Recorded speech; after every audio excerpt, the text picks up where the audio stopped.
But I want to tell you, my friend, when Joseph faced temptation, he fled from it. పరిగెత్తాడు, అందును బట్టే బహుమానం పొందుకున్నాడు. నీ జీవితంలో టెంప్టేషన్స్ రావడం సహజమే. నీ వయసు ప్రభావాన్ని బట్టి, పరిస్థితుల ప్రభావం బట్టి, ఈరోజున సెల్ ఫోన్లు ప్రతి ఒక్కరి చేతిలో ఉండడాన్ని బట్టి చాలా ఈజీగా బ్రేకప్స్ కావచ్చు, రిలేషన్షిప్ స్టార్ట్ చేయడం కావచ్చు, చాలా ఈజీగా జరిగిపోతున్న ఈ ప్రపంచంలో please take care of your life. Please take care of your life. Your life is more valuable than anything else in the world. ఈ లోకంలో అన్నిటికన్నా నీ జీవితం చాలా చాలా ప్రధానమైంది.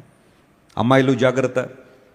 ఎవడో వస్తాడు నీ దగ్గరికి, గుండె పగిలేలా ప్రేమించమంటావా, పగిలిన గుండెతో ప్రేమించమంటావా? కవిత్వాలేడికి చదువులో ఉన్నట్టు ఈ పాటికి ఐఏఎస్ ఆఫీసర్ అయిపోతున్నాడు, కానీ అవ్వలేదు వీడు.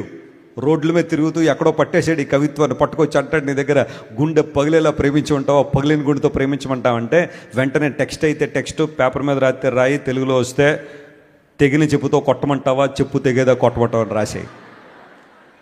మళ్ళీ రాడు ఇంక నీ వెనకాల. నువ్వు ఇన్క్లైన్ అయినంత కొలది నీ దగ్గరికి వస్తాడు, వెంబడిస్తాడు, వేధిస్తాడు, బాధపడతారు. కొంతమంది నార్సిసిస్టులు ఉంటారు. కొంతమంది ఆ నార్సిజం మామూలుది కాదు. ఆ వేదన నువ్వు భరించలేవు, ఆ ఆపరేషన్ నువ్వు భరించలేవు. ఎమోషనల్గా నేను డ్రైన్ అవుట్ చేసేస్తారు, చాలా ఇబ్బంది పెట్టేస్తారు, నేను బెదిరిస్తారు, థ్రెటన్ చేస్తారు. నేను చచ్చిపోతానంటారు, నీ పేరు రా చచ్చిపోతాను, నీ భవిష్యత్తు అంతా నాశనం అయిపోద్ది, అది ఇది అని రకరకాల నేను బెదిరిస్తారు. Please don't fall into the hands of narcissists. Be careful about your life. Wait upon God and pray. When the time comes, God gives you a wonderful person in your life with whom you can celebrate your life. అలాంటి వ్యక్తులతో నీ జీవితాన్ని celebrate చేసుకోగలుగుతావు. Please don't fall into the hands of cruel people. That's what Joseph is teaching us today. He fled from the temptation.